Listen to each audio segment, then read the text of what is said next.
భారత నౌకాదళ కదలికలపై పాకిస్తాన్ నిఘా పెంచుతోందా? ఇదే ఇప్పుడు అత్యంత కీలకమైన ప్రశ్న. భారత సముద్ర విన్యాసాల సమయంలో పాకిస్తాన్ వైమానిక కదలికలు ఒక్కసారిగా పెరగడం అనేక అనుమానాలకు తావిస్తోంది.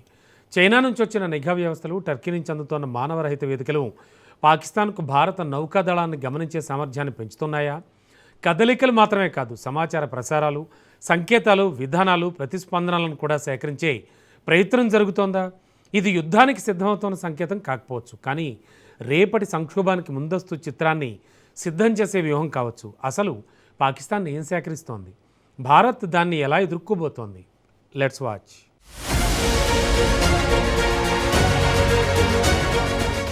భారత నౌకాదళ విన్యాసాలను పాకిస్తాన్ ఎందుకు గమనిస్తోంది? ఇదే ఇప్పుడు అసలు ప్రశ్న. ఇటీవల పాకిస్తాన్ వైమానిక కార్యకలాపాల్లో కనిపిస్తోన్న పెరుగుదల సాధారణ గస్తీగా కొట్టి పారేయలేని పరిస్థితిని సృష్టిస్తోంది. ఎందుకంటే భారత నౌకాదళం సముద్రంలో భారీ విన్యాసాలు నిర్వహిస్తున్న టైంలో పాకిస్తాన్ తన నిఘా సామర్థ్యాలను పెంచే ప్రయత్నం చేస్తోందన్న అనుమానాలు వ్యక్తమవుతున్నాయి. చైనా మూలాలున్న నిఘా వ్యవస్థలు, టర్కీ నుంచి అందుతున్న మానవరహిత వైమానిక నివేదికలు, అలాగే వివిధ సంచార పర్యవేక్షణ పరికరాలు ఇవన్నీ కలిసి భారత నౌకాదళ కదలికలపై ఒక సమగ్ర చిత్రాన్ని రూపొందించడానికి ఉపయోగపడే అవకాశం ఉంది. నౌకలు ఎక్కడ కదులుతున్నాయి, ఏ సమయంలో కదులుతున్నాయి, ఏ సంకేతాలు ప్రసారం చేస్తున్నాయి, ఎలాంటి సమాచార సంబంధాలు కొనసాగుతున్నాయి, విన్యాసాల్లో ఏ విధమైన విధానాలు అనుసరిస్తున్నారు, ఇవన్నీ సేకరించడం లక్ష్యంగా ఉండొచ్చు. కానీ ఇక్కడే పాకిస్తాన్ ఒక విషయం మర్చిపోతోంది. భారత నౌకాదళం సాధారణ లక్ష్యం కాదు. సముద్రంలో ప్రతి కదలికను గుర్తించే సామర్థ్యం ఉన్న శక్తి భారతదేశం ఇప్పుడు కేవలం తన నౌకలను సముద్రంలోకి పంపడం లేదు, సముద్ర పరిస్థితులపై నిరంతర అవగాహన పెంచుకుంటోంది. ఉపగ్రహాలు, నిఘా విమానాలు, సముద్ర గస్తీ విమానాలు, యుద్ధ నౌకలు, మానవరహిత వ్యవస్థలు ఇవన్నీ ఒకే భద్రత నిర్మాణంలో భాగమవుతున్నాయి. కాబట్టి పాకిస్తాన్ సేకరించే ప్రతి సమాచారం భారతదేశం గుర్తించలేదని అనుకోవడం అతిపెద్ద వ్యూహాత్మక పొరపాటు. భారత సముద్ర సరిహద్దులపై నిఘా పెంచితే భారత ప్రతిస్పందన కూడా అంతే పదునుగా ఉంటుంది. ఇప్పుడు పాకిస్తాన్ లక్ష్యం అసలు ఏంటో చూడాలి.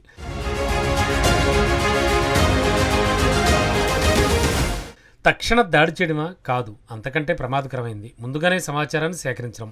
భారత నౌకాదళం ఎలా స్పందిస్తుంది, ఏ సమయంలో ఏ దళం కదులుతుంది, ఏ సమాచార సంబంధ వ్యవస్థను ఉపయోగిస్తుంది, ఏ ప్రాంతంలో నిఘా పెంచుతుంది, ఇలాంటి వివరాలను ముందుగానే అర్థం చేసుకోవడం భవిష్యత్ సంక్షోభ సమయంలో నిర్ణయం తీసుకోవడానికి ఉపయోగపడుతుంది. అందుకే ఈ పరిణామాన్ని సాధారణ నిఘాగా చూడకూడదు. సముద్ర యుద్ధంలో సమాచారం అంటేనే శక్తి. ప్రత్యర్థి కదలికలను ముందుగానే అర్థం చేసుకున్న వారికి వ్యూహాత్మక ఆధిక్యం లభిస్తుంది. పాకిస్తాన్కు చైనా నుంచి లభిస్తున్న సాంకేతిక సహకారం, టర్కీ నుంచి వస్తున్న మానవరహిత వ్యవస్థలు ఈ సామర్థ్యాన్ని పెంచుతున్నాయన్న అనుమానం ఇప్పుడు ప్రాధాన్యం సంతరించుకుంది.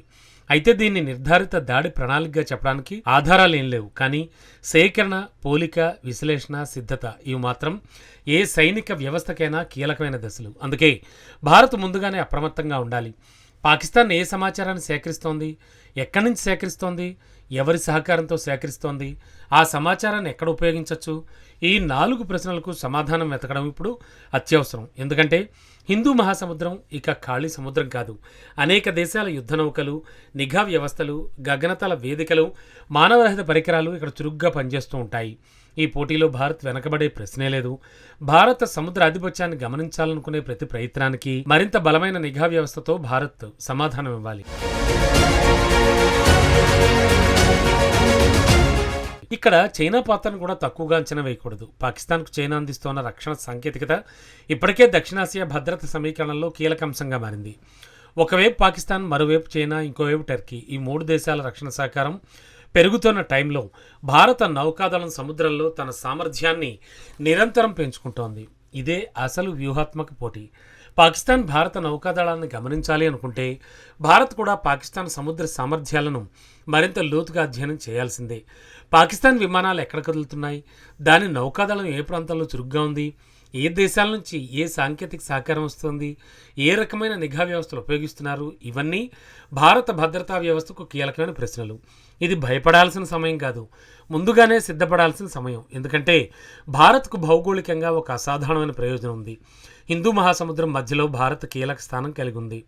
అరేబియా సముద్రం నుంచి బంగాళాఖాతం వరకు సముద్ర మార్గాలను పర్యవేక్షించే సామర్థ్యం భారత్కుంది. భారత్ తన నౌకాదళాన్ని కేవలం యుద్ధం కోసం తయారు చేయడం లేదు. సముద్ర వాణిజ్య రక్షణ, ఇంధన సరఫరా భద్రత, కీలక సముద్ర మార్గాల పర్యవేక్షణ, విపత్తు సహాయం, ప్రాంతీయ భద్రత ఇవన్నీ దాని బాధ్యతలో భాగం. కాబట్టి పాకిస్తాన్ నిఘా పెంచడం ద్వారా తనకు ఆధిక్యం వస్తుందని భావిస్తే అది తప్పుడు లెక్క.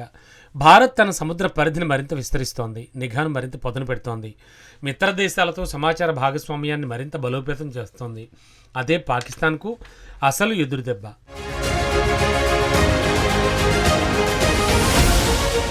చివరికి ఈ కథలో అత్యంత ముఖ్యమైన విషయం ఒక్కటే, భారత్ ప్రతిస్పందన ఎలా ఉండాలి? ప్రతి నిఘా యత్నానికి వెంటనే ఆగ్రహంతో స్పందించడం కాదు. ప్రత్యర్థి ఏం తెలుసుకోవాలనుకుంటున్నాడో ముందుగా అర్థం చేసుకోవాలి. అతను ఏ సామర్థ్యాన్ని నిర్మిస్తున్నాడో గుర్తించాలి. ఆ తర్వాత మన సామర్థ్యాన్ని మరింత ముందుకు తీసుకెళ్లాలి. ఇదే ఆధునిక వ్యూహం. పాకిస్తాన్ భారత నౌకాదళ విన్యాసాల నుంచి సమాచారాన్ని సేకరించాలి అనుకుంటే భారత్ తన విన్యాసాలను మరింత క్లిష్టంగా, మరింత సమన్వయంతో, మరింత సాంకేతికంగా నిర్వహించాలి. నిఘా వ్యవస్థలను విస్తరించాలి. సముద్ర పరిస్థితులపై నిరంతర అవగాహన పెంచాలి. సమాచార సంబంధ భద్రతను మరింత బలోపేతం చేయాలి. మానవరహిత వ్యవస్థలను మరింత విస్తృతంగా వినియోగించాలి. ముఖ్యంగా భారతదేశం తన రక్షణ వ్యవస్థను స్వదేశీ సాంకేతికతతో బలోపేతం చేస్తున్న వేగాన్ని పాకిస్తాన్ గమనించాలి. నిన్నటి భారతదేశం, ఈరోజు భారతదేశం ఒకటి కాదు. సముద్రంలో స్వయంగా నిఘా నిర్వహించే సామర్థ్యం, దూర ప్రాంతాల్లో పనిచేసే యుద్ధ నౌకలు, దీర్ఘకాలిక గస్తీ సామర్థ్యం, ఉపగ్రహ ఆధారిత పర్యవేక్షణ ఇవన్నీ కలిసి భారత నౌకాదళాన్ని కొత్త స్థాయికి తీసుకెళ్తున్నాయి. కాబట్టి పాకిస్తాన్ ఏం సేకరించినా అది భారతదేశాన్ని ఆశ్చర్యపరచాలని అనుకోవడం వృధా. భారత్ ఇప్పుడు కేవలం ప్రత్యర్థి కదలికలను గమనించే దేశం కాదు, ప్రత్యర్థి వ్యూహాన్ని ముందుగానే అర్థం చేసుకుని దానికి ముందే సిద్ధమయ్యే దేశం. హిందూ మహాసముద్రంలో ఎవరు నిఘా పెంచినా సముద్ర భద్రతపై చివరి మాట మాత్రం భారతదేశాందే.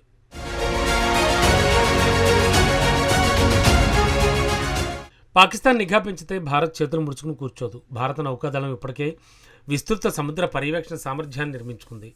చైనా, టర్కీ సహకారంతో పాకిస్తాన్ సమాచారాన్ని సేకరించే ప్రయత్నం చేస్తే భారత్ కూడా తన నిఘా వ్యవస్థలను మరింత పదును పెట్టాల్సిందే. అసలు సముద్ర యుద్ధం ఇప్పుడు కేవలం నౌకలతో జరగదు.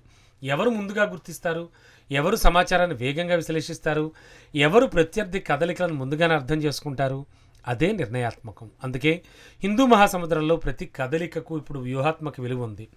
పాకిస్తాన్ సేకరిస్తున్న సమాచారాన్ని భారత్ గమనించాలి. కానీ అంతకంటే ముఖ్యంగా భారత సముద్ర ఆధిపత్యాన్ని మరింత బలోపేతం చేయాలి.